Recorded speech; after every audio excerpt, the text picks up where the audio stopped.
महंगाई, भ्रष्टाचार और बेरोजगारी को लेकर कांग्रेस के सैकड़ों कार्यकर्ताओं ने आज सड़कों पर उतरकर केंद्र सरकार का विरोध कर देहरादून में कांग्रेस के हजारों कार्यकर्ताओं ने कांग्रेस भवन से पैदल मार्च निकालकर राजभवन कूच किया। इस दौरान कांग्रेस के प्रदेश अध्यक्ष, करण नेता प्रतिपक्ष यशपाल आर्य और कांग्रेस के कई विधायक भी मौजूद रहे। आपको बता दें, कांग्रेस ने केंद्र सरकार पर आरोप लगाया कि केंद्र ने देश में अघोषित इमरजेंसी लगा दी है। देश में महंगाई लगातार बढ़ती जा रही है। केंद्र सरकार की गलत नीतियों के खिलाफ खाने पीने की चीज़ों पर भी जीएसटी लगाई जा रही है, जिससे गरीब लोग परेशान हैं।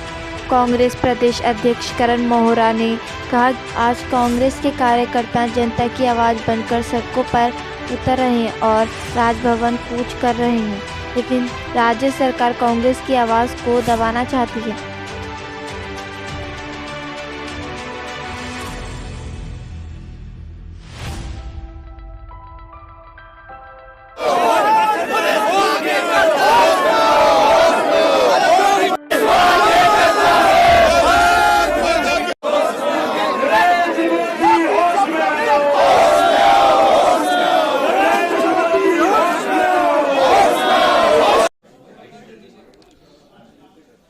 देखिए, महंगाई दिन प्रतिदिन बढ़ती जा रही है।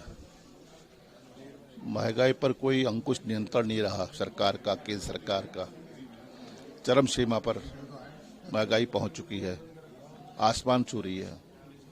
और बेरोजगारी से देश का नौजवान, उत्तराखंड का नौजवान त्रस्त है। सारी सीमाएं लाग दी हैं बेरोजगारी ने। और सरकार ने भी कहा था कि हम 25,000 नौजवानों को सरकारी नौकरियों पर नियुक्तियां देंगे।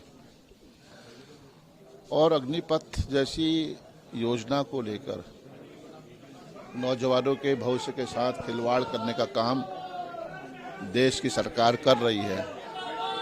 और इन्हीं मुद्दों को लेकर आज पूरे देश भर में कांग्रेस कार्यकर्ता, उत्तराखंड का कार्यकर्ता सड़कों पर उतरने को बाध्य है, विवश है।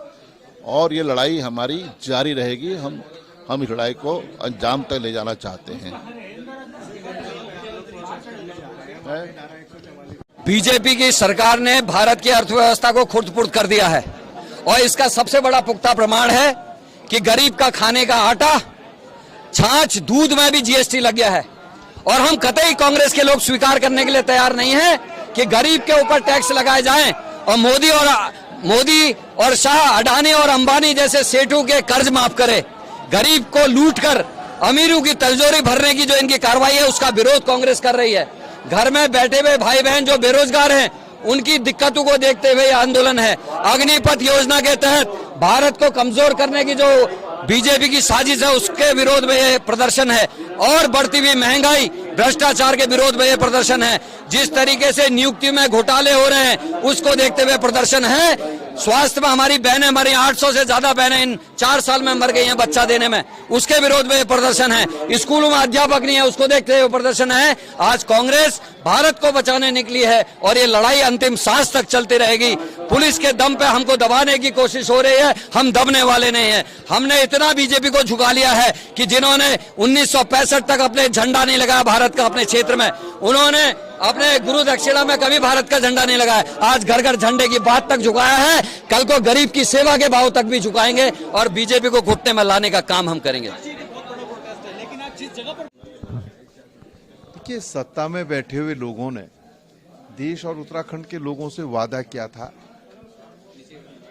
अगर हमारी सरकार आएगी तो सरकार गठन के बाद हम महंगाई पर भी अंकुश लगाने का काम करेंगे और साथ ही साथ बेरोजगार साथियों को भी रोजगार देने का काम करेंगे। लेकिन आज हालात बद से बदतर है। महंगाई अपने चरम पर है, बेरोजगारी भी अपने चरम पर है।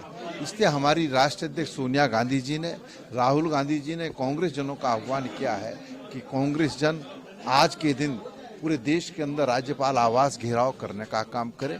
उसी कड़ी में आज हम राज्यपाल आवास घेराव करने का काम करें। देखिए, लोकतंत्र में हम हैं और धारा 144 होगी, उसके उल्लंघन में अगर पुलिस प्रशासन चाहे, सरकार चाहे तो हमें गिरफ्तार करे और जेल भेजे।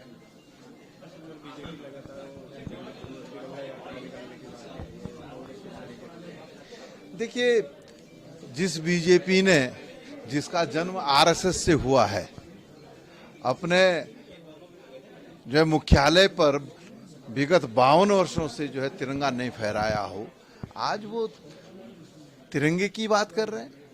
जब आजादी की जंग लड़ी जा रही थी, उस समय जिनके पूर्वजों ने अंग्रेजों से माफी मांगने का काम किया हो, उनके सामने आत्मसमर्पण करने का काम क्या हो, वो आज जो है झंडारोहण की बात कर रहे हैं। अरे राष्ट्रीय ध्वज ये हमारे आत्मसम्मान का चिन्ह है और इसको हर भारतीय जो है गर्व के साथ अपने घर पर जो फहराता है। इसके लिए बीजेपी की आवश्यकता नहीं है।